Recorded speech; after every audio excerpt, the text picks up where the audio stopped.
दोस्तों अब हम सीरीज में आगे बढ़ते हुए आज के वीडियो में सी लैंग्वेज इफ एल्स स्टेटमेंट के बारे में जानेंगे। सबसे पहले 1 इफ स्टेटमेंट क्या है।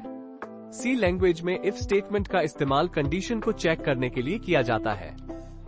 डॉट जैसे कि मान लेते हैं कि हमें दो वेरिएबल की कंडीशन चेंज करनी है जिसके लिए हमें रिलेशन ऑपरेटर की आवश्यकता पड़ने वाली है।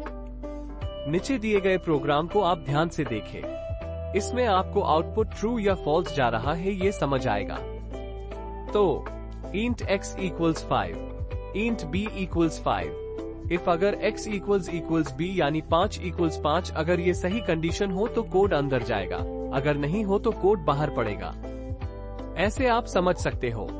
तो यहाँ पे कंडीशन ट्रू आ गई है यानी 5 equals 5 ये सही है, तो ये ट्रू हो जाएगी और अंदर वाला कोड एग्जीक्यूट होगा, यानी इसका आउटपुट कंडीशन इज ट्रू ये आएगा। अब हमने इफ कंडीशन कैसे वर्क होती है ये जाना। अब 2 इफ एल्स स्टेटमेंट क्या है ये देखेंगे। हमने अभी सी लैंग्वेज इन हिंदी में इफ कंडीशन के बारे में जाना। कैलिन कई बार हमें ऐसा भी दिखाना होता है कि यूजर अगर गलत वैल्यू एंटर करे तो उसे कुछ अलग फ्लो में ले जाना होता है या उसे रॉन्ग इनपुट का मैसेज दिखाना होता है। इसके लिए सी लैंग्वेज में इफ एल्स स्टेटमेंट का उपयोग किया जाता है।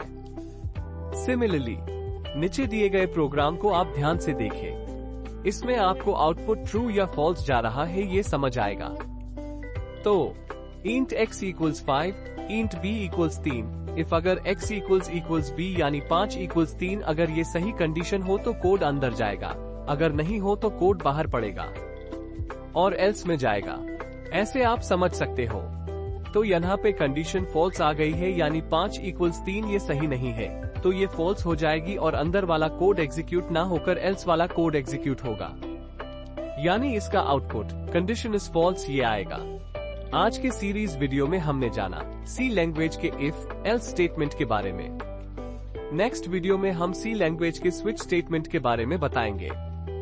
ऐसे ही हमसे जुड़े रहने के लिए हमें सब्सक्राइब करें और नीचे दिए गए बेल आइकॉन पे क्लिक करें, जिससे हमारे चैनल की सभी सीरीज का अपडेट आपको मिलता रहे।